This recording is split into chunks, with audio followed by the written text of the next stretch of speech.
जय बोलो देवादिदेव 1008 श्री भगवान महावीर स्वामी की जय जय जय।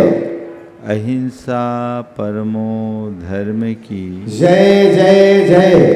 परम पूज्य आचार्य गुरुवर श्री विद्यासागर जी महाराज की जय जय जय। आचार्य श्री समय सागर जी महाराज की, पूज्य मुनिवर श्री प्रमाण सागर जी महाराज की, पूज्य मुनिवर श्री प्रसाद सागर जी महाराज की, पूज्य मुनिवर श्री सीता सागर संधान सागर जी महाराज की, पंच कल्याण प्रतिष्ठा महामहोत्सव की। आज भगवान ने अपने जीवन के चरम और परम लक्ष्य को प्राप्त कर लिया, जिसे प्राप्त करने के लिए अनेक भवों से प्रयासरत थे।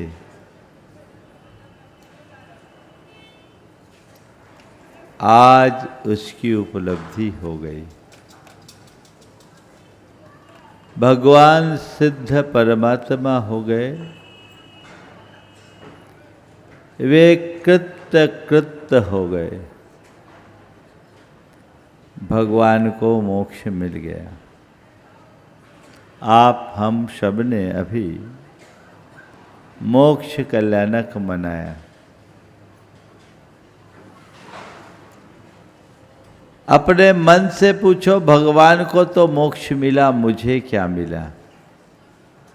बोलो, कुछ मिला? क्या मिला?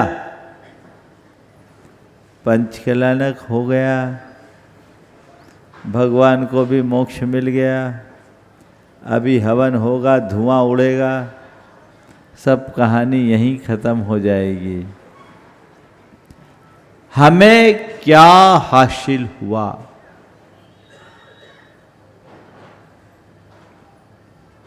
कभी विचार आता है मन में? हम मोक्ष की बातें करते हैं, मन से पूछो कि मुक्त होने की चाहत है या नहीं।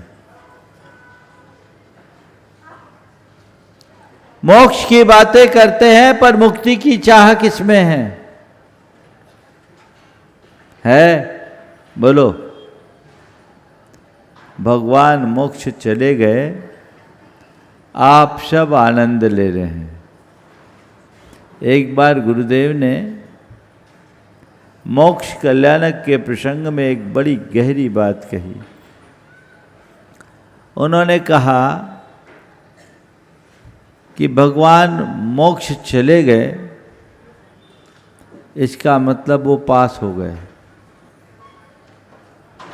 और बाकी सब फेल हो गए।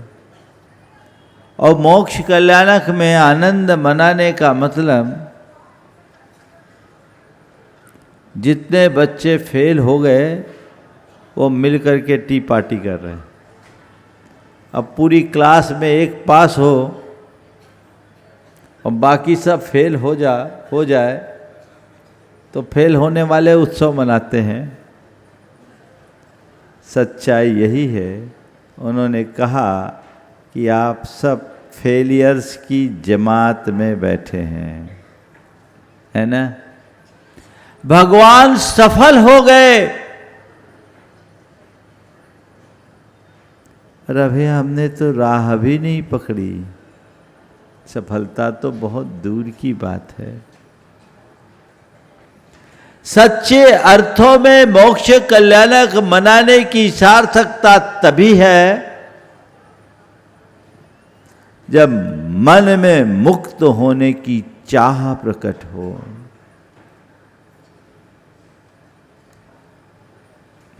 और मुक्त होने की चाह तभी प्रकट होगी जब बंधन का एहसास होगा। बंधन का एहसास होगा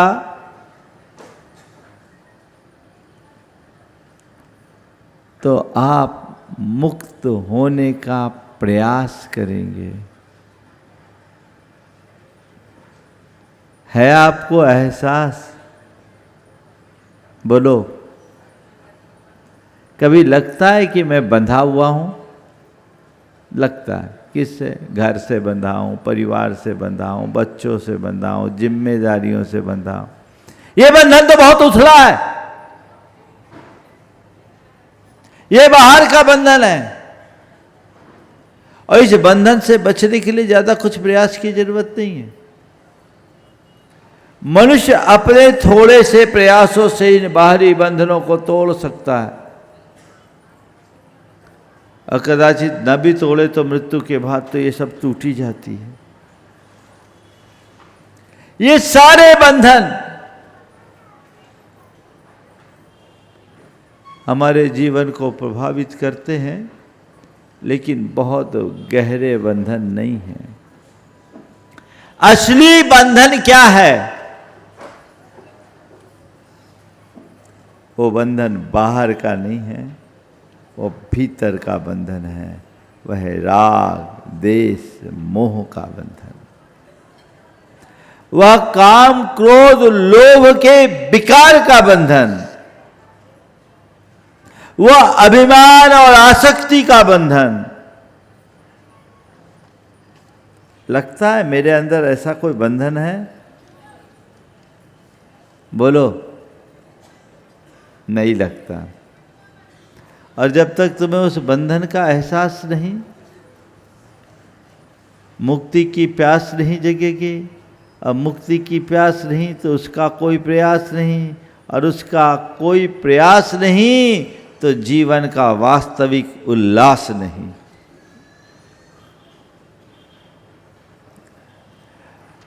अपने जीवन में बंधन का एहसास होना चाहिए। मैं शुद्ध बुद्ध शाश्वत आत्मा हूं। मेरा स्वभाव चैतन्यमयी आनंद स्वरूप है, लेकिन मैं अपने अनादिकालीन मोह और अज्ञान जन संस्कारों के कारण कर्मों से बंधा हूं। कर्म मेरी चेतना को कुंठित कर रहे हैं, मेरी आत्मा को परतंत्र बना रहे हैं। इसके कारण मेरी आत्मशक्तियाँ दिनों दिन क्षीण हो रही है। मेरी आत्मा का तेज मंद पड़ रहा है, और मेरे जीवन में ढेर प्रकार के दुख प्रकट हो रहे हैं। कभी ऐसा लगता है? जब तक इस बात का एहसास नहीं, तब तक तुम्हारे जीवन का कोई अर्थ नहीं।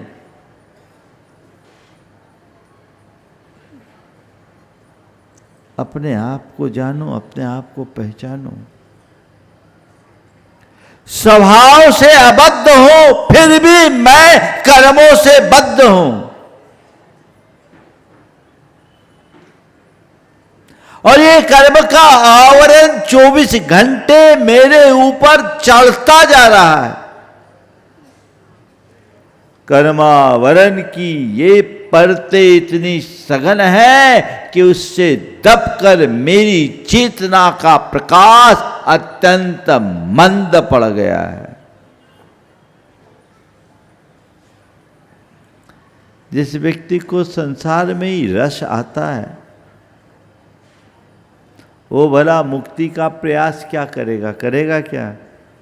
जिसे धूप सुहा रही हो, वो छाया की ओर कभी नहीं लपकता, लेकिन जिसे धूप में झुलसन का एहसास होता है, वो फट से छाया की ओर भागने का प्रयास करता है। भगवान को ये संसार धूप लगा। वो संसार को एक तपती धूप की तरह देखे, सब त्याग दिए, निकल गए। विचार करो, भगवान के पास क्या कमी थी? बोलो, कोई चीज की कमी थी? पर भगवान को मालूम था ये सब मेरे जी के जंजाल है, ये सब बंधन है। ये आत्मा को आकुलता उत्पन्न करने वाले, आत्मा को आकुलित करने वाले हैं, आत्मा में आकुलता उत्पन्न करने वाले हैं। और उन्होंने जड़ को ही खत्म कर दिया। और तुम्हें जब इन्हीं गोरख धंधों में रस आएगा तो मुक्ति की बातें कहाँ होगी? ईमानदारी से बोलो, मोक्ष चाहते हो? कोई नहीं चाहता। चाहते हैं सच में? अगर अभी कोई ऐसी व्यवस्था बने और ये मैसेज आए कि ठीक इसी समय वैकेंसी निकली है और तुम्हारा नंबर आ गया मोक्ष के लिए, चलो, तैयार हो? बिल्कुल सीधे चलोगे? घर फोन तो नहीं करोगे? कहेंगे ठीक है, हम चल रहे, एक बार घर वाले को और इकट्ठे कर ले, हम मोक्ष जा रहे हैं, आ जाओ तुम लोग।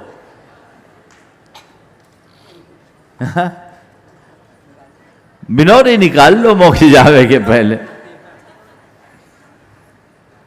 यही तो राग है।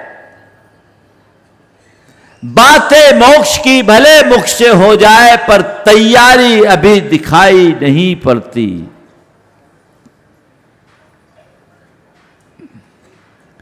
मैं आपको एक बात कहना चाहता हूं। हम लोगों ने एक भ्रांति खड़ी कर रखी है। हमने मोक्ष को कोई स्थान मान लिया है कि कोई ऐसा स्थान है जहां जाएंगे वो मोक्ष है, हमें मोक्ष जाना है। कोई ठिकाना थोड़ी कि यहां से टिकट कटाओ वहां चले जाओ। मोक्ष स्थान नहीं है, मोक्ष स्थिति है, अवस्था है, परिणति है। मैं जहां वहीं मुक्त हो सकता हूं।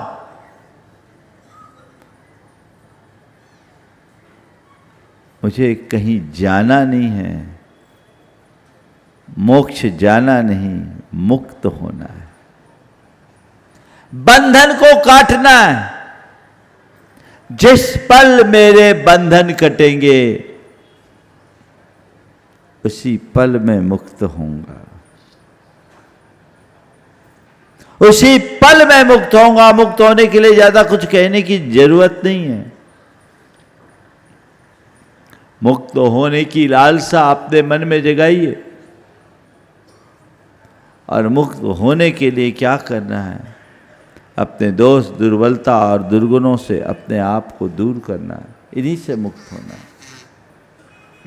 जो जो हम इस तरह से मुक्त होने का प्रयत्न करेंगे, हमारी चेतना विशुद्ध होगी, और जो जो चेतना विशुद्ध होगी, हमारा जीवन पवित्र होगा, हम मुक्ति को प्राप्त करने में समर्थ होंगे। अपने आप को तैयार कीजिए। आज के युग में मोक्ष नहीं है, घबराने की कोई बात नहीं। मोक्ष मार्ग है, चलना शुरू कर दो। आज नहीं तो कल जरूर पहुंच जाओगे। पंचकल्याण के इस प्रसंग में एक ही बात समझो कि मैं कौन हूं, मेरा क्या है। मैं एक शुद्ध बुद्ध निरंजन आत्मा हूं, जो इस अनादि संसार में उलझा हूं, जन्म जरा और मृत्यु के दुख से ग्रसित हूं। ये दुख मेरा स्वभाव नहीं है, मेरा स्वभाव परम आनंदमय है, और ये तभी उपलब्ध होगा जब मैं अपने विकार और बंधन को तोड़ूंगा, उनसे मुक्त होऊंगा।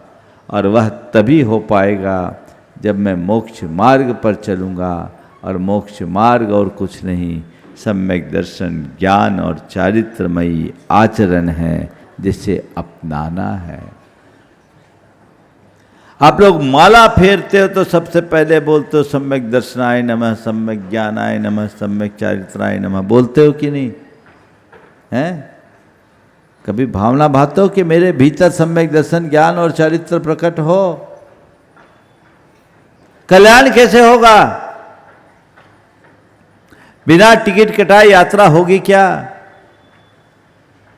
रत्नत्रय को अपने भीतर उद्घाटित करने का संकल्प लीजिए। मैं सम्यक दर्शन ज्ञान और चारित्र का धनी बनूं, अपने जीवन का पथ प्रशस्त करूं। यही मोक्ष मार्ग है। सम्यक दर्शन क्या है? अपने शुद्ध आत्मा के स्वरूप का श्रद्धान। मैं देह नहीं चेतन आत्मा हूं। मैं शरीर में हूं अवश्य, पर मैं शरीर नहीं हूं। ये ऊपर का चोला है। मेरा स्वभाव जानना और देखना है। मैं ज्ञान दर्शन स्वभाव वाला हूं, चैतन्य स्वरूप हूं। अपनी आत्मा को तो पहचानो। राग देश मोह काम क्रोध लोभ ये मेरे अंदर के विकार हैं, जो मेरा स्वभाव नहीं विभाव है। यही मुझे दुखी करने वाला है।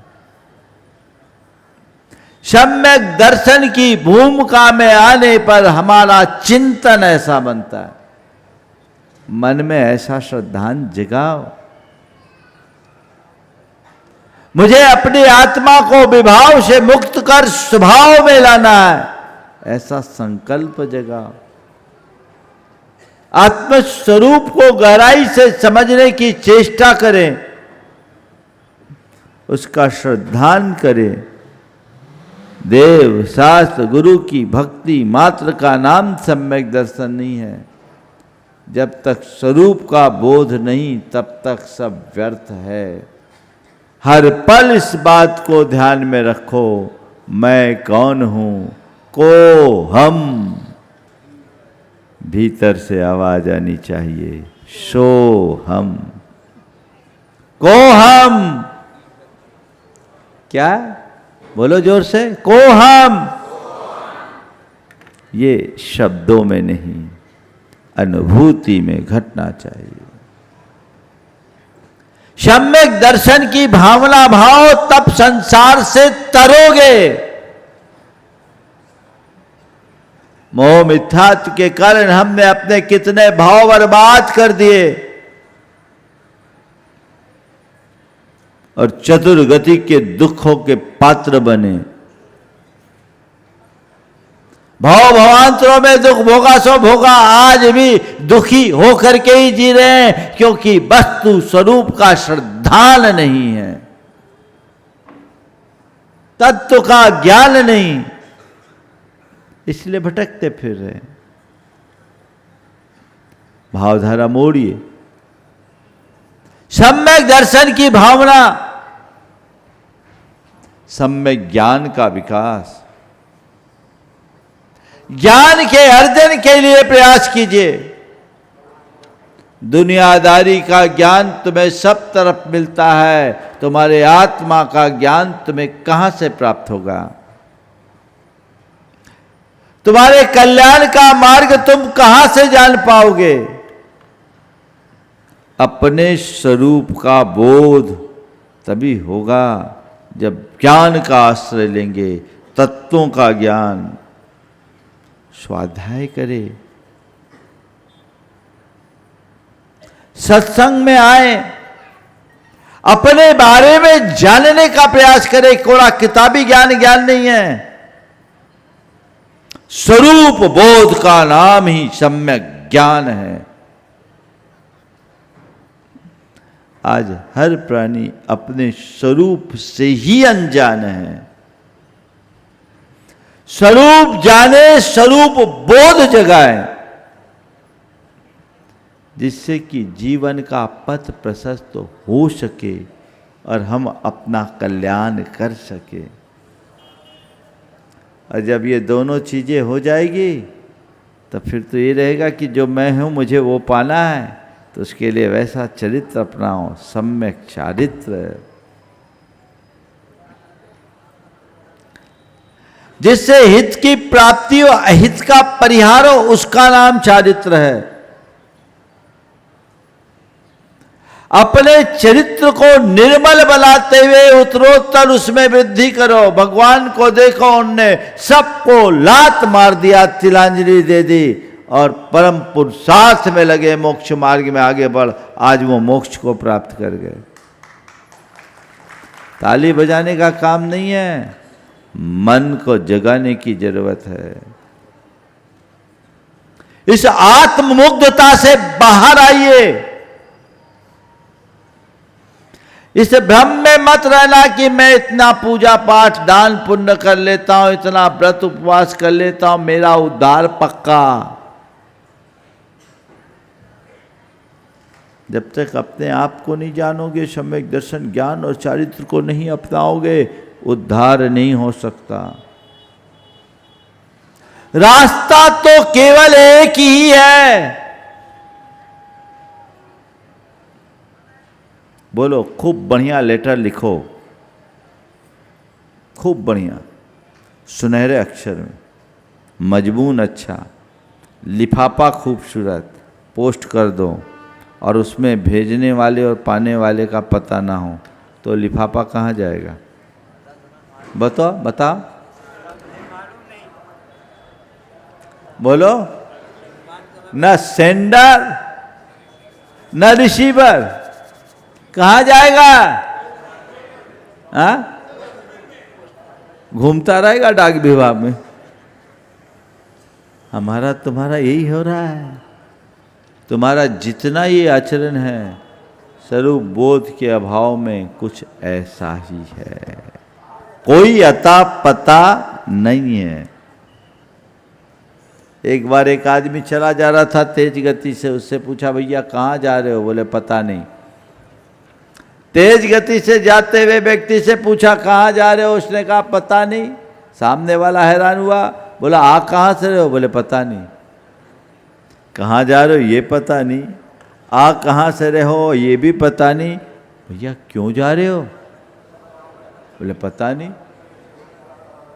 कहाँ जा रहे हो? पता नहीं। आ कहाँ से रहे हो? पता नहीं। क्यों जा रहे हो? पता नहीं। तो वो एकदम आश्चर्य में पड़ गया। उसने कहा, भैया कहाँ जा रहे हो? पता नहीं। कहाँ से आ रहे हो? पता नहीं। क्यों जा रहे हो? पता नहीं। तो भैया मेरे, ये तो बता कि तू है कौन? जानते उसने क्या जवाब दिया? ये भी पता नहीं। समझ गए?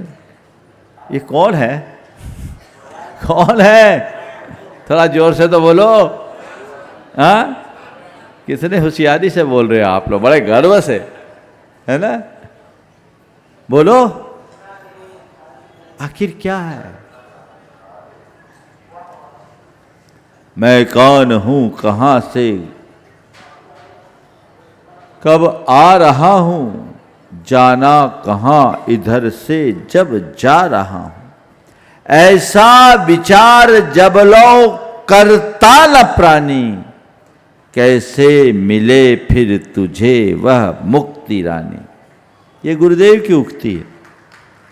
मैं कौन हूं, कहां से, कब आ रहा हूं, जाना कहां इधर से जब जा रहा हूं। विचार करो, स्वरूप बोध के बिना जीवन का उत्थान संभव नहीं है। आत्ममुग्धता त्यागिए, मूल को पकड़िए,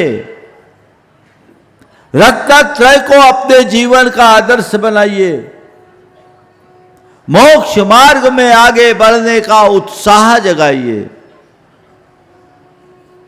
भूमि का अनुरूप जब तक हम अपना कार्य नहीं करते, तब तक जीवन का उद्धार नहीं होगा।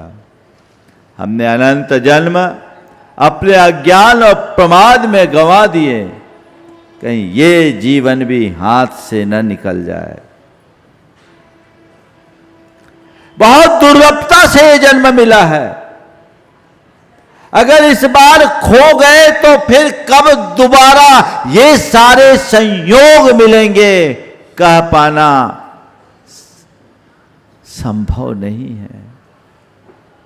इसलिए जागिए, निद्रा त्यागिए, आगे बढ़कर अपने जीवन का पथ प्रशस्त कीजिए। मोह जाल से मुक्त हुए बिना जीवन का पथ प्रशस्त नहीं होगा। इसलिए अब पंच कल्याणक के समापन में एक ही संकल्प लो, प्रभु अब मैं आपकी शरण में आ गया हूं, आपके बताए मार्ग पर ही चलूंगा। अभी फेरी होनी है। ये फेरी क्यों होती है पता है? भगवान अब हमने आपकी प्रतिष्ठा कर ली, अब पूरे जीवन आपके साथ चलेंगे, आपके मार्ग में चलेंगे। जिस मोक्ष मार्ग में आप चले, जिस मोक्ष मार्ग का उपदेश आपने दिया, हम उसी मार्ग पर चलेंगे। इसलिए फेरे होते, 7 फेरे होते। तुम लोगों ने ज्यादातर 7 लगाए हुए एक दूसरे के साथ। उसमें क्या होता है? 3 1 लगाता है, 3 1 लगाता, क्या होता है हमें नहीं मालूम। हाँ, एक आगे एक पीछे होता है, क्या होता है? हाँ, 4 और 3, 4 में पति आगे, हमें नहीं है अनुभव। 6 में पति आगे और 1 में पत्नी आगे, 6 में पत्नी आगे और 1 में पति आगे, है ना? 6 में पत्नी आगे, 1 में पति आगे। वो तो पता नहीं तुम लोग क्यों लगाते हो। और पत्नी को 6 में आगे करके 7वें में पति को आगे करते हैं। वो इस बात का द्योतक है कि अभी तुम मेरे पीछे आ गए हो तो कोई चिंता मत करना, अब मैं जिंदगी भर तुम्हारे पीछे लगे रहूंगी। पीछे लगे रहने में कोई दिक्कत नहीं है, पीछे पड़ जाने वाले को बहुत खतरा है, समझ गए? लेकिन इसका एक आध्यात्मिक कारण है। 7 फेरे क्यों लगते हैं?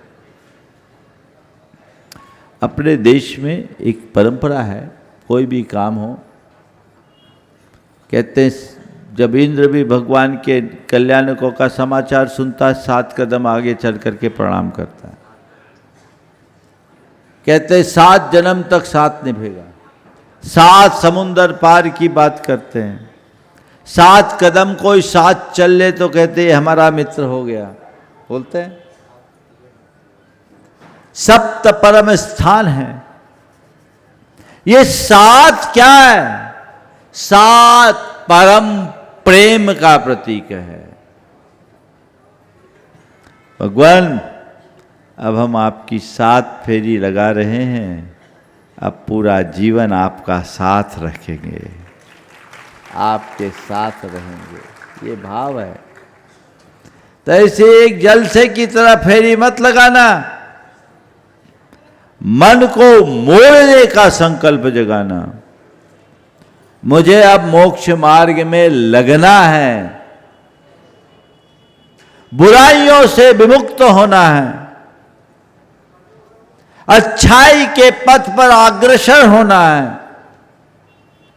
और इस भ्रम में मत, इस बात में बिल्कुल मत उलझना कि थोड़ी और अनुकूलता बन जाए तब मैं कुछ करूँगा। जिंदगी में कभी अनुकूलता नहीं बनेगी, ये जीवन ही ऐसा है, उलझने ही बढ़ती है, अनुकूलता नहीं। जो आज कर लो सो ठीक है, कल का कोई ठिकाना नहीं, क्या पता कल तुम रहोगे कि नहीं रहोगे। इसलिए जब जागो तभी सवेरा। मोक्ष मार्गानुकूल प्रवृत्ति अपनी बनाओ, जिससे इस भाव सागर से पार उतरा जा सके। ऐसा साहस और संकल्प मन में जगना चाहिए। बंधुओं, बोलने को तो बहुत कुछ है, पर मेरे सामने घड़ी है। आज अभी हवन होना है। हवन के बाद रथ यात्रा और परिक्रमा होनी है, और हमारे दूसरे कार्यक्रम भी आप सबको पता है। इसलिए सार संक्षेप में मैं ये कहूँगा, बुढ़ार के लोगों ने बहुत भाव से निवेदन किया, उसका फल आप सबको प्राप्त हो गया। निश्चित आप सबका परम पुण्य उछल कर आया, योग बन गया। आप लोगों ने खूब उत्साह के साथ इस पंच कल्याणक को संपन्न कराया। आपने जितना विशाल और भव्य मंदिर बनाया, पंच कल्याणक को भी उतनी ही भव्यता के साथ संपन्न किया। इसके लिए मैं पूरे बुढ़ार समाज और इसकी व्यवस्था में लगे सभी कार्यकर्ताओं को दोनों हाथों से आशीर्वाद देता हूँ। सभी को दोनों हाथों से आशीर्वाद कि आप इस पंच कल्याणक का ऐसा फल पाएं कि आप बस प्रभु के मार्ग पर चलने का साहस और संकल्प जग जाए। अभी 1 हफ्ता 10 दिन से लोग बड़े आनंदित हैं। कल एक युवक बोल रहा था, महाराज कब सुबह से शाम हो जाती पता ही नहीं लगता। अभी दुकान धंधा सबसे निर्विकल्प, चूल्हा चौके का भी विकल्प नहीं। कल से वो जंजाल चालू हो जाएगा। लेकिन मन में ऐसा भाव जगा, प्रभु कहीं हो तव पादो मम हृदय, मम हृदयम तव पदद्वये लीनम। कहीं हो, मेरे हृदय में आपके चरण हो, और कदाचित ऐसा ना हो तो मेरा हृदय आपके चरणों में रहे। बस यही भाव मन में जगाओ।